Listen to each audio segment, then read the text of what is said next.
ഞാനിപ്പോൾ ഉള്ളത് മൂന്നാറിലാണ്. മൂന്നാറിൽ മലൈക്കല്ല് എന്ന് പറഞ്ഞിട്ടുള്ള ഒരു കേവിന്റെ ഭാഗത്താണുള്ളത് കേട്ടോ. ഈ ഒരു ഗുഹ ഒരു കള്ളൻ താമസിച്ചിരുന്ന ഗുഹയാണ് കേട്ടോ. ആ ഒരു കള്ളന്റെ പേരിലാണ് ഇന്നും ഈ ഒരു ഗുഹ അറിയപ്പെടുന്നതും.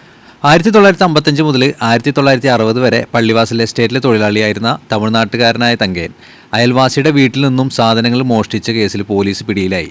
അന്ന് രാത്രി തന്നെ പോലീസിൽ നിന്നും തോക്കുമായി രക്ഷപ്പെട്ട തങ്കയൻ പിന്നീട് ഈ ഒരു ഗുഹയിൽ വന്നിട്ട് പിടിച്ചുപറിയും മോഷണമൊക്കെ സ്ഥിരം പരിപാടിയായി. അതുപോലെ തന്നെ പാവപ്പെട്ടവരെ സഹായിക്കാനും ഇദ്ദേഹം മടി കാണിക്കാറില്ല. ഒരുപാട് ആൾക്കാർ വന്ന് കാണുന്ന ഒരു ഗുഹയാണ് മലൈക്കള്ളൻ ഗുഹ എന്നാണ് അറിയപ്പെടുന്നത്.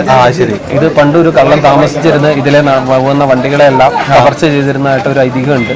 അത് ശരി. 1940 ജീവിച്ചിരുന്ന മനുഷ്യനാണ്. അത് പോയിട്ട് വന്നിട്ട് പുള്ളിന് തമിഴ്നാട് പോലീസ് പിടിപ്പിച്ച് കൊല്ലുകയാണ് ചെയ്തത്. അത് ശരി. അതെങ്ങനെയാ, നമുക്ക് എന്തെങ്കിലും പ്രൂഫ് അങ്ങനെ എന്തെങ്കിലും ഉണ്ടോ? ദേവികുളം സ്റ്റേഷനിൽ പുള്ളിയുടെ ക്രൈം റെക്കോർഡ്സ് ഇവിടെ ഉണ്ട്. അത് ശരി. 1940 ജീവിച്ചിരുന്നതുകൊണ്ട് അവിടെ ഉള്ള കുറെ ക്രൈം റെക്കോർഡ്സ് ഇപ്പോഴും പുള്ളിയുടെ പേരിലുണ്ട്. ഇവിടുത്തെ ദേവികുളംകാരനായിരുന്നു പുള്ളി. ഇപ്പം തമിഴ്നാട് വെച്ച് ലാസ്റ്റ് വെടിയേറ്റ് മരണപ്പെടുന്നു. പോകുന്ന വണ്ടികളിൽ നിന്നെല്ലാം കട്ടെടുത്ത് അതിനെല്ലാം അടിച്ചു മാറ്റി എടുത്തിട്ട് പാവങ്ങളൊക്കെ സഹായിക്കുമായിരുന്നു. കൊച്ചുണ്ണിയുടെ വേറൊരു ആളായിരുന്നു അല്ലേ?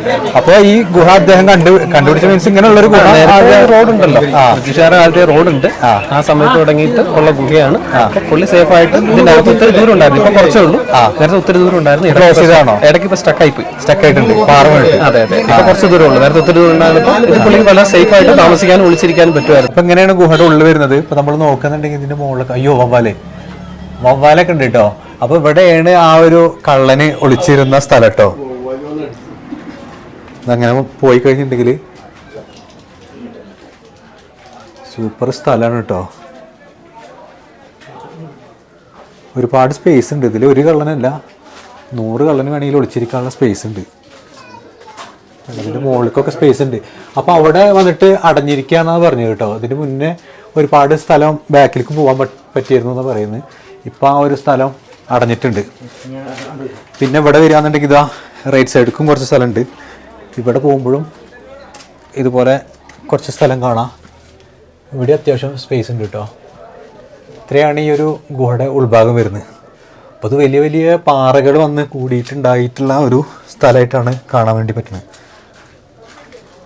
അപ്പോൾ നമ്മൾ ഇവിടുന്ന് പുറത്തേക്ക് നോക്കുകയാണെന്നുണ്ടെങ്കിൽ ഇങ്ങനെയാണ് ഇതിൻ്റെ പുറംവശം കാണാൻ പറ്റുക.